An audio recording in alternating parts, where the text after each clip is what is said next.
Bad recruiting, excellent recruiting.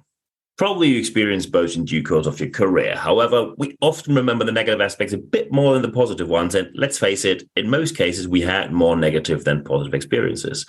This includes me as a trainer. We work with agencies, and every year agencies approach me. Normally per year, 30, 40 requests come into my inbox, and the vast majority of them show a catastrophic approach to recruiting, and we're going to talk about this today. We have talent shortage basically anywhere. And job ads remain very relevant. However, many organizations do not use them very well. And of course, you need more than great job ads. If you have a great job ad, however, everything afterwards is not that great, you probably will not win anyone to work for you. And of course, what you want to know is what should you do? Why do so many recruiting approaches fail? Why do often people say, thank you very much, but this is not for me? And how can you act better? I can just give you a couple of examples that I recently experienced, and these are all real world experiences. So these are double and triple fact-checked aspects where I talked to people where I said, could you show me the evidence? And they showed me the original evidence. So everything I tell you now really happened, although you probably might think, really? So just example number one, someone applied for a company and they said, we do an online interview. And by the way, there is nothing wrong with online interviews at all. And then they said, the online interview is at 10 a.m. Please be there 9:55 to be on time. And that's still fair enough for me because there can always be tech things. That's all okay. And then they say, so be there at 9:55. However, please allow our recruiter, if they run late, to be there at the latest at 10:30 and do not leave the recruiting room. I have no idea who designed this email or this approach, but when you say be super on time, and at the same time, you tell them we might run half an hour late. So you basically say, well, we don't care about your timing. Our timing is important. Our time is valuable. Your time, not that much. Of course, the person then said, thank you very much for an organization that works like this. I'm not interested from here. Second example, during an interview, someone said, you get real good benefits here, and then you get the standard benefits that you basically get anywhere. Many of them were regulatory compliance. When you say you get that amount of vacation, yeah, that's the legal minimum you have to give people. And then the top-notch cutting-edge moment of that interview was where they said, you get free coffee and water, where I thought, wow, you invest a couple of pennies a day, congratulations, or a couple of cents, depending on which currency you're in. However, they said, you only get coffee and water for free at our organization if you decide to work for us full-time, 40 hours a week. Anyone less than that, anyone less than full-time does not get free coffee and water. Surprisingly, the person was not really interested to work for such an organization. Who could have thought? And my favorite example was the third one. The third one was where companies said, well, we're a supplier in the car industry, and that's tough. And we all agree it is tough. And then they said, yeah, we don't pay that well. I hope you're okay with that. Of course, no one is okay when you don't pay that well, because the appropriate answer would be, are you okay with me not working that well? When you expect great work experience, when you expect great qualification, when you expect great work results, you pay well. And if you don't, you simply have to live with the fact that you only get the ones hired who either have no clue about the industry, have no experience, no qualification, actually do not work very well, but you will only see when they started with you, or they simply say, I'm desperate, need the job, but as soon as I find anything else, I'm going to leave anywhere. And you have tremendous costs to rehire other people because you wanted to sign them up for a very low salary in the first place.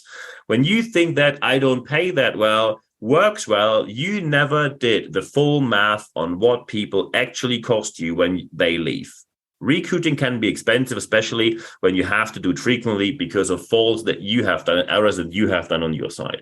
So today, I give you 10 aspects that you should look into where you can check, do you do well, or is there something you might optimize? So aspect number one, leadership must be involved in recruiting. I often see that leaders tell me, yeah, we have recruiting, but that's HR. That's not my job.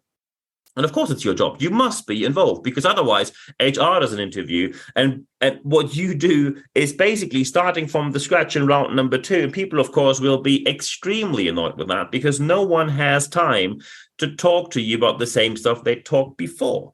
Aspect number 2, collaboration between HR and leadership must be constant, not occasionally, but constant. Are there changes in the organization? What kind of people are you looking for? Are there changes in demand? Are there changes in what kind of people you're looking for? Is there a specific position where you might say, we already have that amount of people in the team? Could you please look for someone XYZ with these criteria to make the team a bit more diverse? All this has to happen constantly, because otherwise you will always end up with the same non-diverse result. And then you wonder, why does the team not perform? On aspect number 3, if you have a really attractive position, please offer benefits with a lot of flexibility. Flexibility means not only remote work, but also working time, working location. Anything that can be flexible should be made flexible. If you have a job that offers very little flexibility, it will not be very popular, especially not in today's times, but some jobs do not offer much flexibility, and then maybe you find people who accept that because they either live near your location, or they basically say, this is my job for a long time and I already accepted that. However, when you want to have benefits, always check, are these real benefits? Compare with your competitors, compare with the market, and outperform them.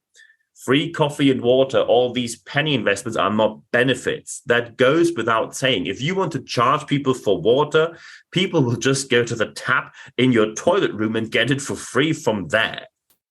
So real benefits are something completely different. If you're not sure how's the deal with benefits, get professional consultancy and who can help you, or get a coaching call or whatever. It can be done pretty quickly. There are a couple of techniques you can use there. However, if you think that investing pennies into your people and giving them the bare minimum that the law actually expects from you, that's not benefits. That's far away from that. So as soon as people apply, by the way, you have to react really quickly. And that's aspect number 4. When someone applies, they, of course, need to receive some sort of autoresponder. You can use AI or simply an email autoresponder that says, yeah, we got your application. React very quickly. And that means next day at the very latest. Of course, I'm talking about working days, normally Monday to Friday. If you say, oh, sorry, we don't have enough staff to react quickly, then you will only get the people who are left on the market. And these people are not the ones you want to hire. And with aspect number 5, when you then have the first interview, be sure that you are dead on target, that you are focused, that you basically have a crosshair. You have a crosshair of where you want to go. And then, of course, you don't shoot, but you aim at exactly that goal.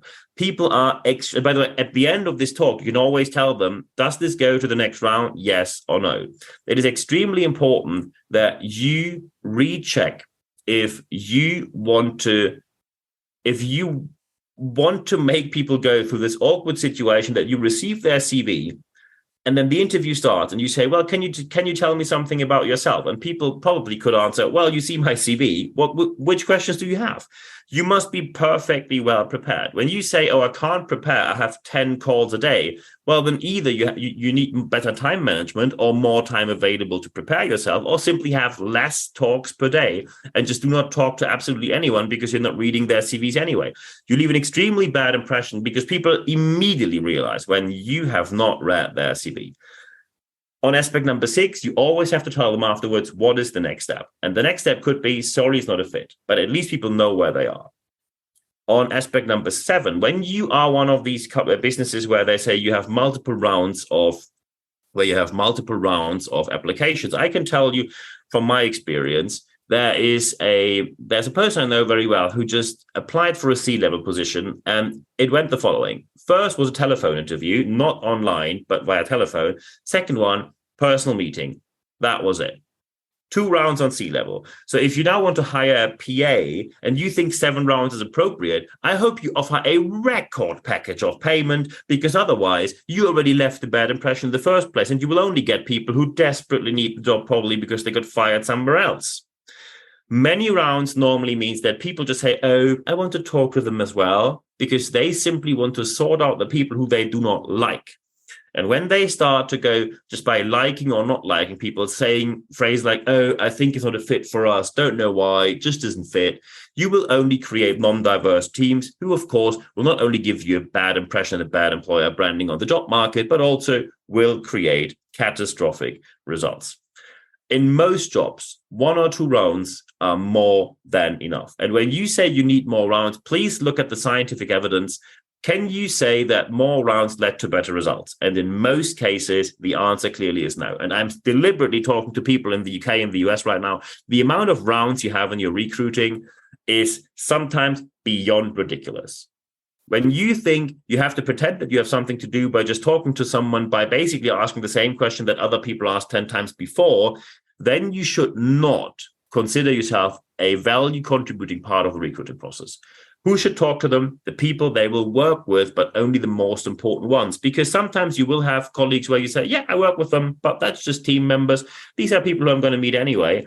It's not necessary that every single one talks to you, because people have a certain time limit set. And as soon as other people offer them a contract, then you are the organization that loses out. So that's aspect number 7.